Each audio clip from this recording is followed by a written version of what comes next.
with spoon plugging so far? Actually, very little, but I had one, a few years ago, up in Wisconsin, I had one wonderful week. I caught all but one fish on spoon plug. Really? But since that time, I haven't. Well, you come and go, you know? Yeah, what about yourself? Pardon? I've used them very rarely. I know about them from my grandfather who took the course back in '71 and got 43.5-inch Northern at the time. I think he got the largest pike in class. Where was that particular held time. at? You remember? That was at Palmer Lake. Palmer Lake. Palmer Lake, is that right? Palmer. That's one of my backyard lakes. Yeah, I got in on the Palmer Lake deal back in probably '75. Terry O'Malley and Vic Saunders mapped that back in 1968. And Buck Perry told us about that back in about '72 or '73. And we went over there and caught the tail end of that, and it was just fabulous. It was a dark yellow-green watercolor. Mm-hmm. And if you read the book, you know watercolor is everything in the world as far as how easy it is or how difficult it is to catch a fish. Watercolor is number one on the list of importance. And we got in there and it was just fabulous. Right now, if you looked at it now with the zebra mussels, if you did the thing by watercolor, you'd go and look at the watercolor and you would throw up on the ramp and then go somewhere else. Because it's like drinking water. Yeah. And Terry O'Malley, I talk to Terry O'Malley about once a week. And he's one of the greatest spoon pluggers. He used to work for Mr. Perry. And he would talk, every once in a while, he talks about the old Palmer Lake days and the Randall Lake days. And I said, Terry, they're gone. You know, you guys would have to have a bottle of whiskey right there at the ramp if you saw what the watercolor was like, because all you would do is want to, you know, talk about the good old days are gone. And that's a problem we're faced with nowadays. And that's one of the reasons that I spent the time with the two gentlemen today, Charlie and Roger, talk about fishing, how to recognize deep break lines and deep structure situations. And I'll talk a little bit about, do we have that on the I got Murray Lake on the you got projector. Murray Lake on here? Yeah. No, I If you have want to do is- Wabasis, we can put that on too. No, that's all right. I can, did you bring your, We don't have a pointer. Oh, yes, I did bring it. I will get it for you. these guys have been spoon plugging for a number of years. And they are ready for this move of interpretation of deeper structure situations. They're looking for the biggest muskies in the lake. And the biggest muskies, they don't come shallow very often. So you need to spend your time, a lot of time in deep water on these clear lakes like this. So some of the things that we talked about and went through today, we went through just about every good looking structure situation, looked at the break lines, followed those break lines around the features, and showed the guys kind of what exists in there, what they got to look forward to. Get it focused for you. Okay, Yep, I can see it. Can you guys see it okay? is that okay? So, we'll talk about this and then we'll get into some stuff for you new guys also, because we gotta do something for a little bit for the both of us.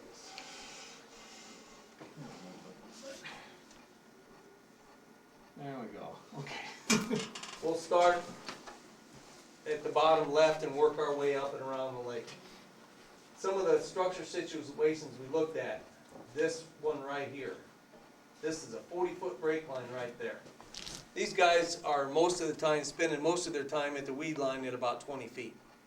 So, and you have to become a pretty good spoon plugger to be able to interpret your deeper structure situations. It's not something that you can learn overnight. It takes years of practice to do what I showed these gentlemen today.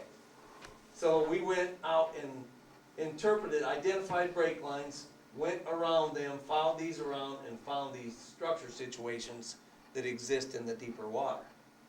This, believe it or not, is a structure situation. It's a deep bar that is 40 feet deep that goes halfway across the lake. The muskies will use them. It is directly related to a 55-foot hole in the vicinity. Also, if you look, you'll see this is another bar that is a 40-foot deep bar. What we found was at the end of this bar, this corner of this bar and the end of this bar was about from me to Charlie apart, which created a narrow, deepest water in the whole area, which means that it's a very limited spot. When the fish are using the deep water, that area between right there could house the largest fish in the lake and the easiest fish to catch because it's in such a confined area. But, like I said, the ability to interpret something like this is not for the new spoon plugger. But this is some of the things that we went through today. If you continue up the lake, here's another deep hole right here. You don't really have much structure situations here, but if you follow this down, you have another deep bar right here. And again, off the end of this, you have a very narrow area between the deepest water in the area. Also, we went down here and we looked at this feature right here, which looks like it's pretty good. And we looked at this one right here, which them guys are gonna catch some big fish off of that. This doesn't show it, but there's a really nice looking bar right here. It does show a flat spot, but it doesn't give credit to what the bar really looks like. And Charlie and those guys, they've already had a lot of success out of that hole right there. So they already know what to do in that. The next spot we looked at was this one right here, which I predict that that's gonna be one of their best spots. Also looked at this one right here, which is gonna be another good spot and another deep. That's the deep hump right there, isn't it, Charlie? Yep.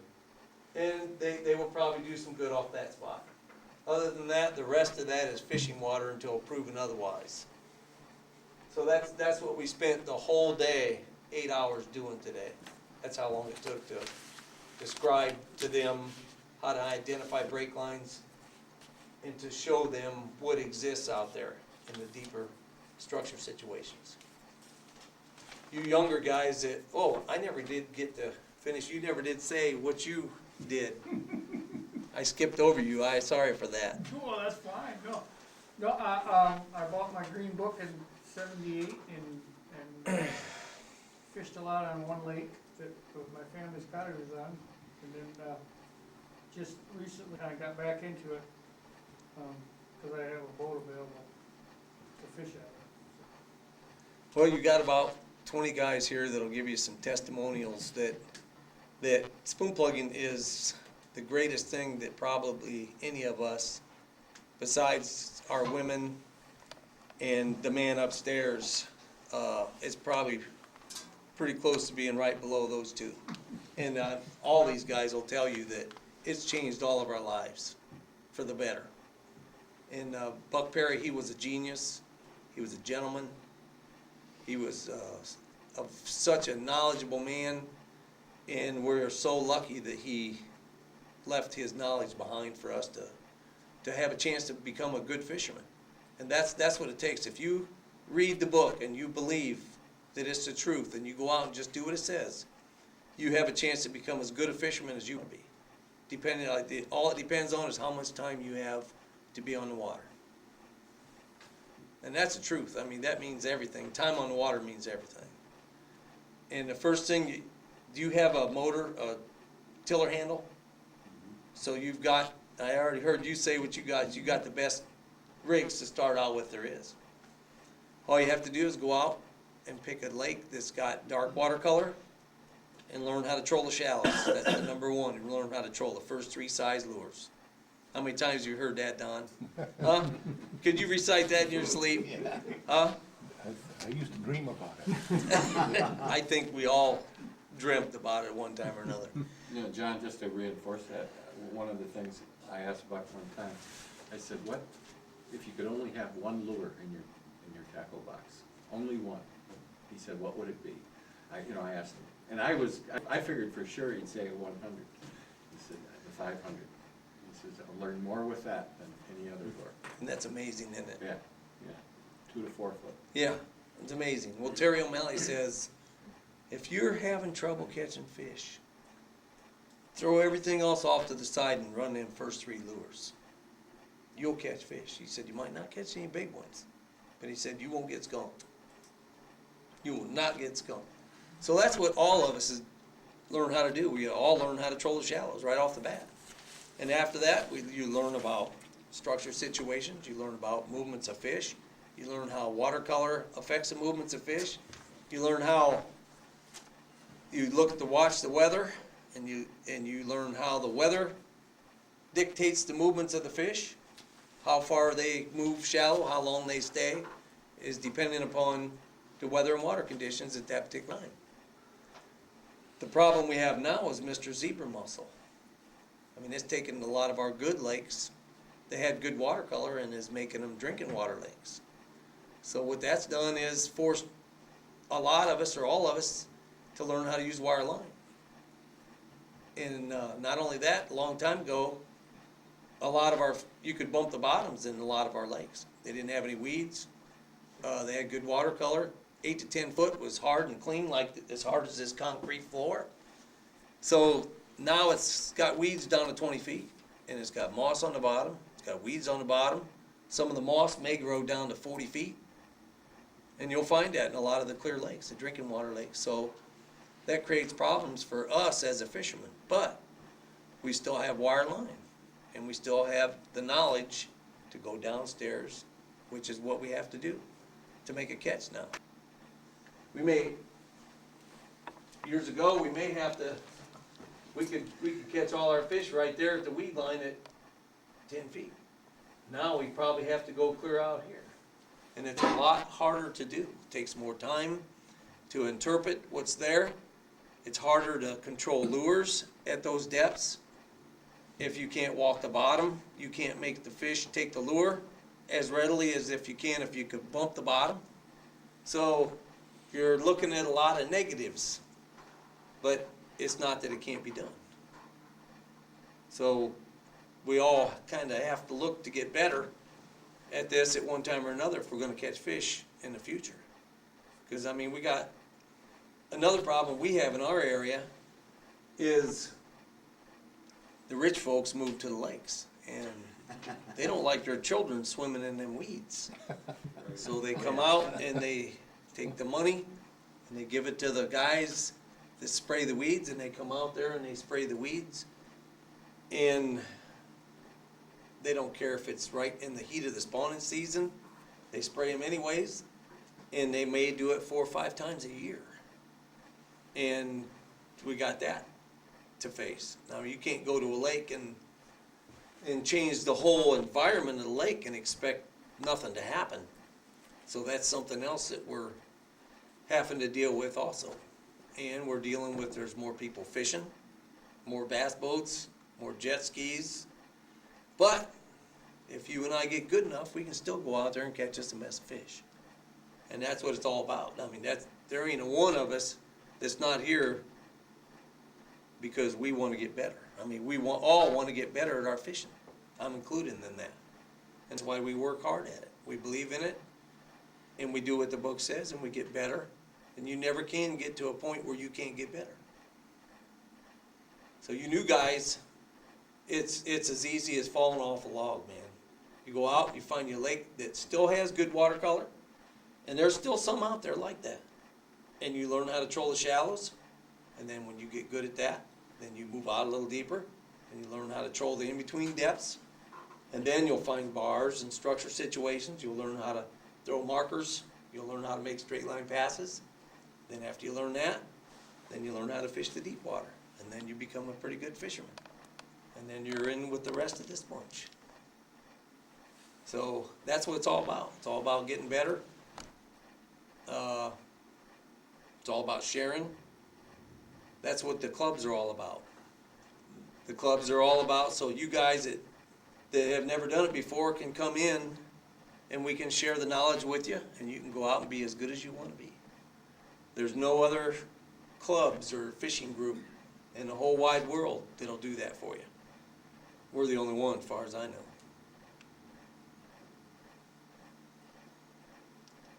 Anybody got any questions? Tomorrow we're going to a different lake. Chase, do you have that? I got it, yeah, let me get it out. Wabasis, or how come you don't call it Wabasis? That might be the Is that- best way to pronounce it. I don't, never heard it that way. You ever but heard that's it more of an pronounced Indian- that way? That's more of an Indian way of pronouncing it, I would think. Well, Wabasis sounds kinda weird. When I looked at it, I thought it was Wabasis. You might be right. Well, when I said Wabasis, somebody said, well, that's in another state. Let's see. Get this way. There we go. Now, it's a little bit, I'm gonna have to, get closer with the machine here. A little smaller. I think that covers, That's good enough. is that good enough? Okay. There you go. Thank you, Chase. Yep. I can ask the new guys in this room, if you never fished this lake before, and I asked you, where are the fish in this lake? What would you tell me? Deep, shallow, or somewhere in between. That's a good answer. That's a good answer. I believe that's what Buck always said, He, wasn't it? he's, oh, that's a fact. The fish are either in the shallows, the deep, or somewhere in between. But if we're going fishing on this lake tomorrow, we need an answer to where the fish will be. The fish are gonna be wherever conditions are more stable, wherever that is, in depth. But us as spoon pluggers, we can't tell the fish where he has to be, so we have to do it by the book, one step at a time.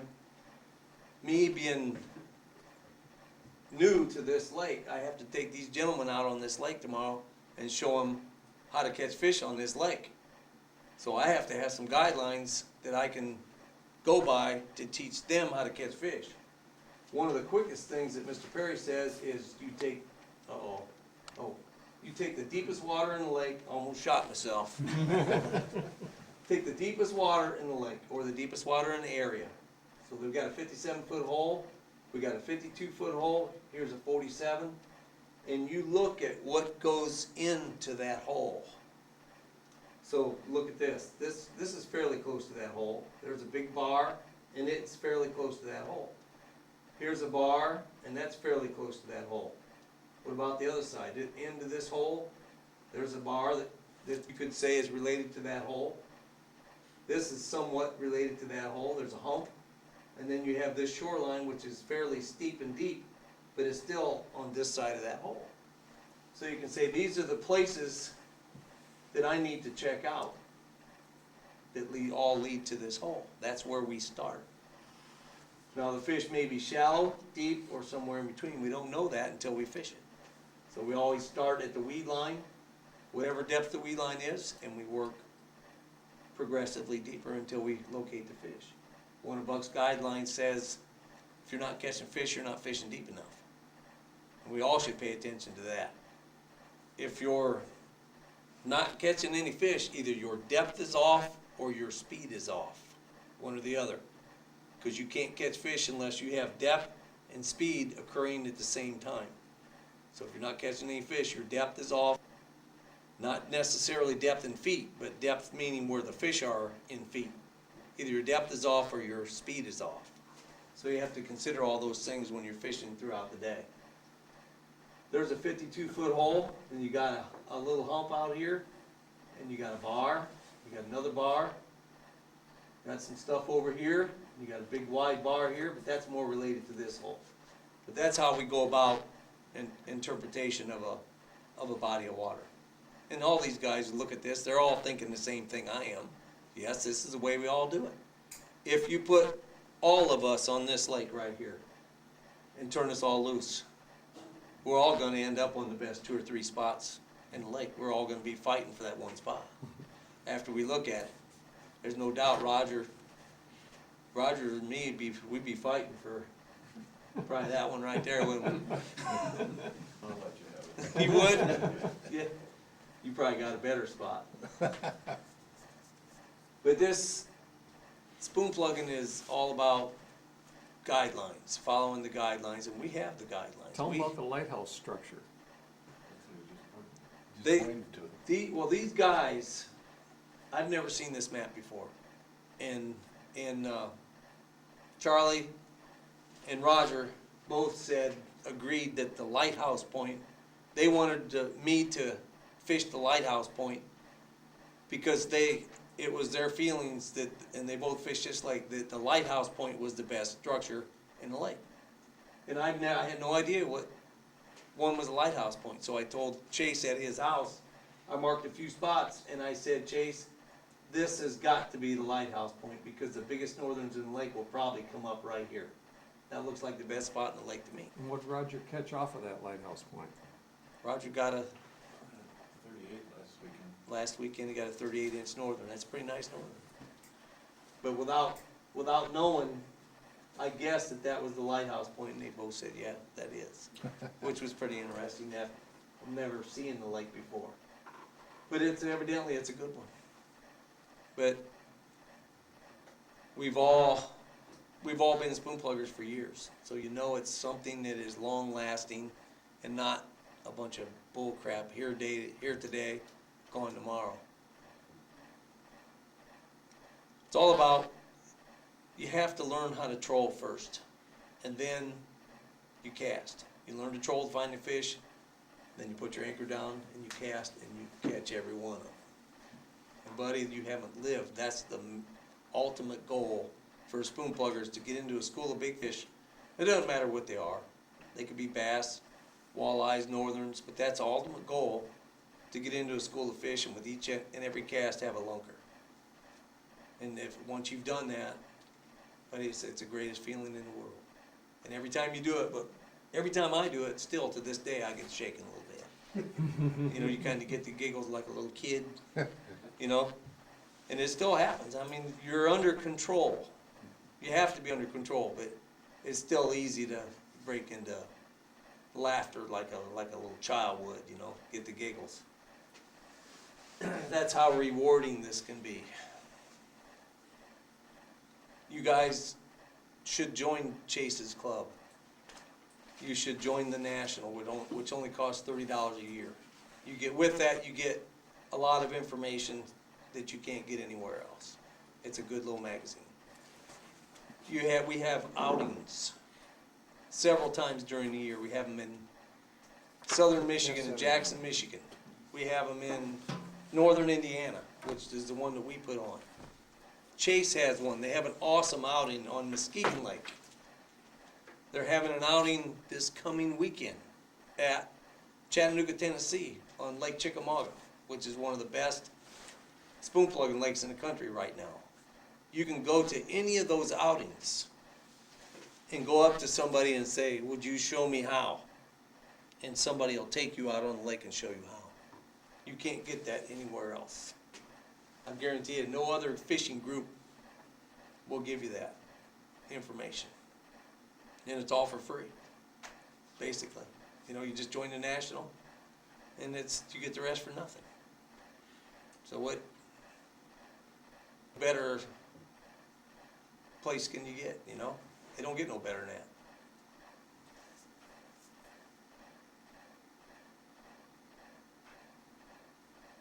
Any questions, fellas? Want a testimonial? Yes, sir. About that bottom right-hand corner, on the bottom right, that little circle up higher. Yeah, right in there, just to the right. That's a pretty good spot. If you look, that doesn't have a lot of features. It has this stuff right here. But this is mostly, you got a bar right there, and you don't have a whole lot of good looking stuff with big flats behind it. I'm sure that you'll catch fish here and here, just because of this right there. But I guarantee you, if you took that part away, you would not have anything. But that's a good lake. It's got a lot of features. It's got a lot of structure situations. We'll either have 1.5 inches of rain in the boat, or we'll cover the lake. charging the batteries.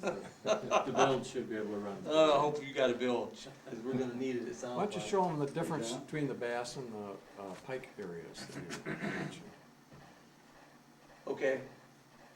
The best northern pike areas will be in the areas more directly associated with the deepest water. Now, especially if you had muskies in here. If you had muskies and northerns, a spot like this would probably have all muskies and northerns. And this, but the places that are a little bit farther away from this deep water, such as this area, and this area, that little hickey, that little finger right there, I bet you would have a bunch of good bass on that. But the areas that are farther away from the real deepest water will seem to be the best largemouth bass spots. Like this right here, these main lake stuff, mostly northerns. Probably get some bass off of that. Probably get some bass back in here where this feeder creek, or this creek comes in. But out here it'll be mostly northerns in the main lake. In here, there could be some bass on that. And there could be some bass on that too. It's got a nice big flat on it too. But you never know, you just gotta check it out. You know, some places got bass, some places got northern, some places got both. You just gotta check it out. Where would the walleyes be? Good question. Probably on this time of year and the summer, they like the flatter features like this. But if you fish, you could fish this all day long and never knew there was a walleye in the lake. But if you're fishing this at dusk and the walleyes become active, you could catch them anchored on any of these structure situations. Because they'll move up on those structure situations and come up to the base of the weed line in mass right at dusk. So if you're not catching the walleyes, you want to make sure you spend some time checking out right at daylight or right at dusk. Yes, sir. So if you're having day movements with the bass, but the walleyes aren't gonna be moving when the bass are. Is that what you're saying?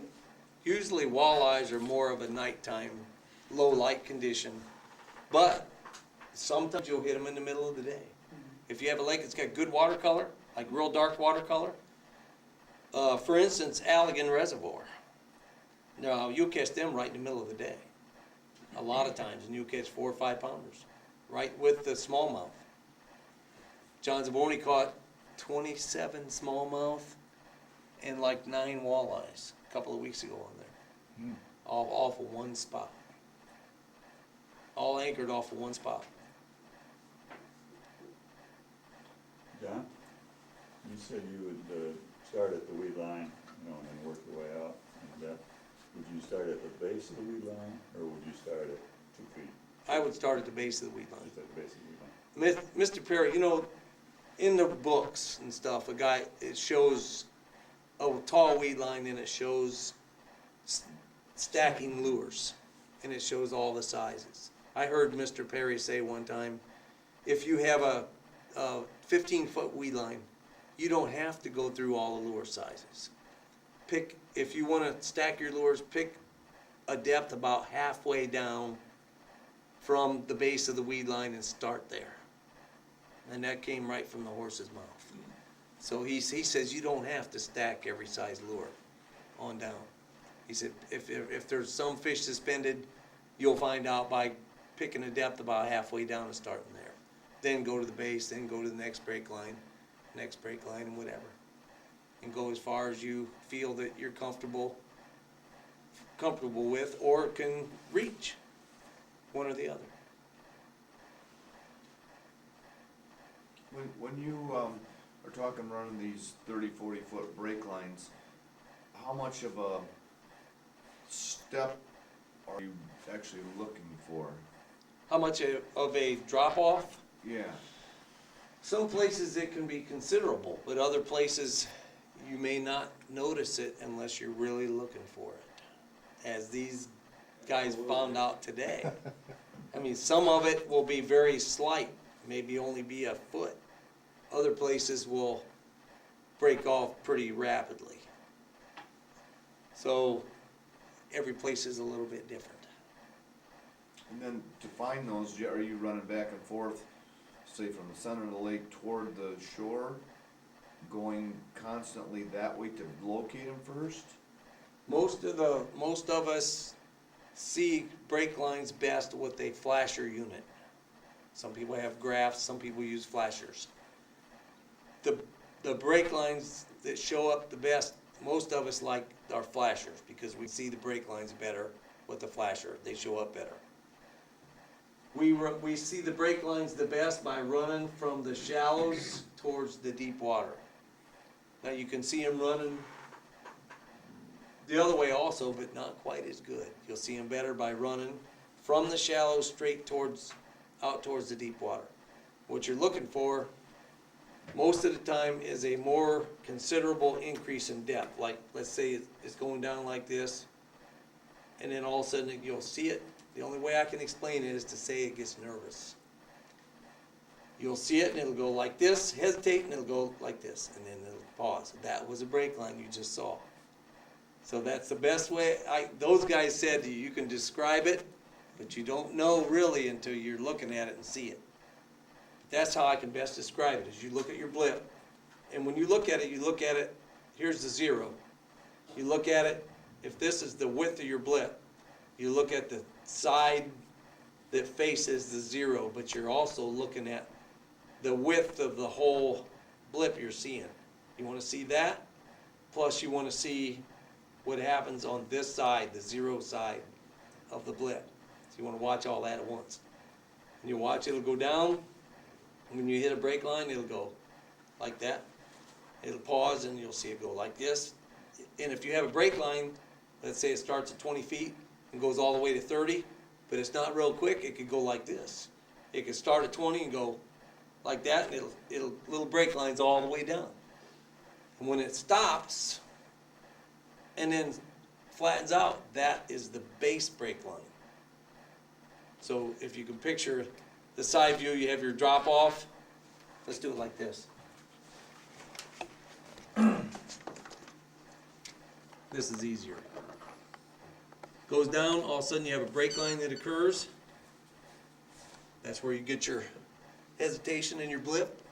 You may have another break line, and then you may have a base break line, and what happens there is it just breaks off gradually. So you're running fairly fast. Here's the surface. And you're running fairly fast, and when you get over this, you'll see your first break line. When you get over this, you see your next break line. This, you'll see your final break line, and you'll see it bottom out, and you'll see it flatten out real slowly.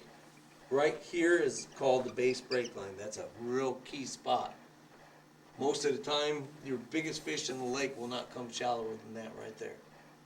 But a new spoon plugger does not have the knowledge to go there right away. You have to learn how to troll this first. You have to spend maybe a whole season doing it. The river up here, the Grand River, is a perfect place for a new spoon plugger. Don't you guys think so? Oh, absolutely. It's absolutely the perfect place for a brand new spoon plugger. I mean, you could fish that for a whole season and really learn a lot on that. Learn how to troll the shallows for sure.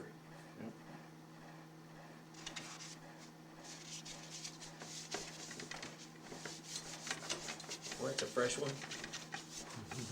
About knocking the board down. It's all about knowledge.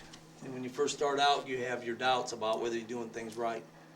But you read the book and you do what it says, and you have to try and believe what you're doing is the right thing. And then when you catch a few fish, you start gaining a little confidence. With that confidence and success, you learn more and more and more, and you get it a little bit at a time, just like we all have. And then next thing you know, you're pretty successful. And then you can start taking other people, and you can show them what spoon plugging's all about. And that's when it gets fun. You know, Tom? Most depth finders have an 18 to 20 degree transducer. And I heard Denny touch on this a little bit, but he talks about using 8-9 degree transducers. Did you say there was a huge advantage in being able to determine a break line with having that narrower cone angle? There is an advantage to seeing a minute break line. Let's say you have a break line that is a 1 foot break line. A cone angle that is covering this much, let's say that's a 20-degree cone angle. You're already getting a blip on your depth finder about that wide. What happens is when you are covering this, your depth finder is seeing this, plus it's seeing this. So it's reading, John, could you pull over on the other side, so, there, it's reading, Chase has seen this before. it's reading this, and it's reading this. So what happens is, your blip on your depth finder, instead of being the normal blip that it is, it gets a little bit wider. So what happens is, that's with a 20-degree cone. If you take and put an 8-degree cone, now you're only seeing this much. So what it does, it funnels it all down into a smaller space, and it allows you to actually see this minute break line. This here kind of spreads it out, and you miss the whole thing. And that's all it's about.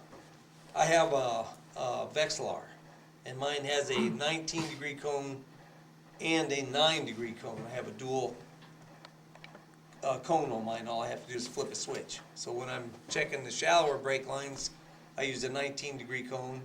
When I go to the deeper break lines, I turn on the 9-degree cone, and it helps me, it allows me to see these smaller, minute break lines better. You're talking a Vexilar like ice fishing Vexilar? Yes. Then you actually mount it to your, have it mounted to your boat? Actually, they make permanent mount ones also. So mine's not like, All you need to do is buy another transducer. I just picked up a 9-degree transducer for my Zircon. It's the type that bolts to the back of your boat. However, I didn't do that. I used tie wraps and put it on my trolling. Because that's, gives me a little yep, bit. I have a high-speed transducer that came with mine also. So it's made, it's not, all Vexilars aren't made for ice fishing. They make them for, you know, did you have a question? Yeah, when the 8-degree cone isn't good as if you're trying to follow a weed line, because it'll put you right on it. There's no room for error. You like a narrower cone for the weed line? No, the wider one for the weed line. Okay. You get a little more warning before you're in the weed. Yeah, so you see it. That's Right. true. Yeah, So the best of both worlds is to have them both. yeah, that's true. Yeah. I can tell on mine, a Vexilar has a lot of power. That's one thing I noticed about mine. When you turn it on, you have a power control on top, and it's most of the time turned all the way off. If you turn it all the way up, man, you just get blips everywhere all the way around the screen. But I noticed one thing when I have it on a 19-degree, and I put it on 9-degree, the power, all the power, instead of generated into that, is generated into that. And you can just see, when you put it on the narrow cone, the more power is generating without even turning up the power thing. A lot of times I can look at a 40-foot break line with having the power on 0, and I'll still see 40 feet. That's how much power they got. Matter of fact, they have so much power that when you troll 20 feet and shallower, a lot of times if you're fishing a tall weed line, if you have it on regular power, it'll show up as a big blur, just one big blur, all the weeds. But they have a signal, it's a 0 to 20 foot scale, and it gives you 50% less power. So what it does, it takes all that blur stuff and it breaks it up into more definition. I don't know what that's good for. You're supposed to be able to see fish in amongst there or what. But I don't really use that part of it. Hey, John, I've got a comment, not so much a question. and this is not a paid political announcement. I've been exposed to spoon plugging for over 30 years, and I've fished with some really good fishermen. And I learned more than going out with John today. Yes, it costs some money. But we don't bat an eye at spending a lot of money on equipment. But in gaining knowledge, I would highly recommend, he showed me things that I would have never figured out on my own. And this is a lake, he took me out on a lake that I know very well, and he's never been on it. So I would encourage you that you consider hiring him for a day, because it will be well worth the money that you spend. End of, Amen. yeah. I'll agree with that. Thanks, Roger and Charlie. That's very much We appreciated. get 10% of it. But just like the new fellas, these guys have a club. It doesn't cost you anything to get in with these guys, and they will share with you for nothing. And like I said, where else are you gonna get that at? You know? And it's knowledge that's gonna stay with you. And I mean, it's nothing better than going out to a new lake that you never fished before and whooping it in a day. Putting it in your hip pocket and saying, buddy, I got that lake in my hip pocket. And I did it in one day and never been there before. If you're not a spoon plugger, you can't do that. You can ask any of these guys. It works, it really works.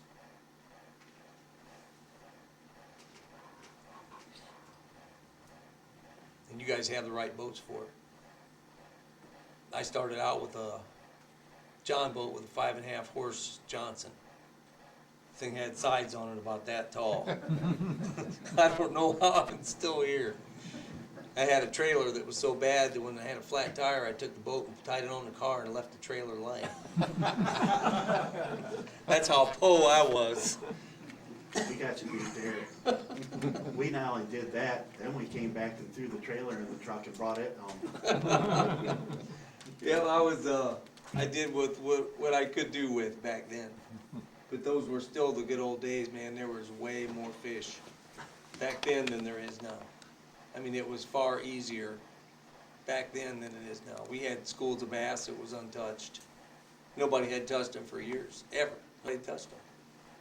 In the Fox chain, you could catch bass like crazy. Randall Lake, all the lakes had good watercolor, and all the lakes still had a bunch of poop running in them. You know, everybody flushed their toilets right in the lakes. Buddy, they were great. I'm serious, that's what made them great, you know. They were yellow-green, and that poop running in them made them fertile, and it grew big fish quickly, and nobody touched them for 30 years, and then here comes all the spoon pluggers along, and they just wiped them out. It was good, dude. Those days were good. And you can ask Terry O'Malley. Terry said the first time he fished with Buck called Don Nichols and he said, I need a guy to work for me and travel the country. Do you know anybody? And Don said, yeah, I got a guy. And he said, okay, and he told Terry, and Terry says, I'm gonna fish with the great Perry. So Buck was in California, and he flew Terry to California. And he got to the campground where Mr. Perry was, and Mr. Perry says, there's your car. There's the RV, go in and get what you need. The rods and the reels and the lures are all right there. Everything you need is in there. Here's a map of the lake. Go find the fish and call me when you find them. Terry said, I never fished a reservoir in my life. So he said, I went out, and he said, I found the fish, and I called him the next day, and he came out. And he says, well, let's go. And he gets in the boat, and Terry says, you want to run the boat? Terry says, what the hell you think I'm paying you for? And he said, not one time did Buck ever run the boat when he was with him, not one time. So Terry says, you think that everybody thinks that he fished with the greatest guy? Well, he fished with him, but Buck, he never got to see Buck run the boat ever. Never. Never knew that. Did you? I didn't know that. I'll tell you another story, and you won't believe this. Kenny Hyde fished with Mr. Perry down at Lake Marion in Florida. And if any of you guys know anything about a transition muck line, I'll just draw it and show you. This is what the Florida lakes are like.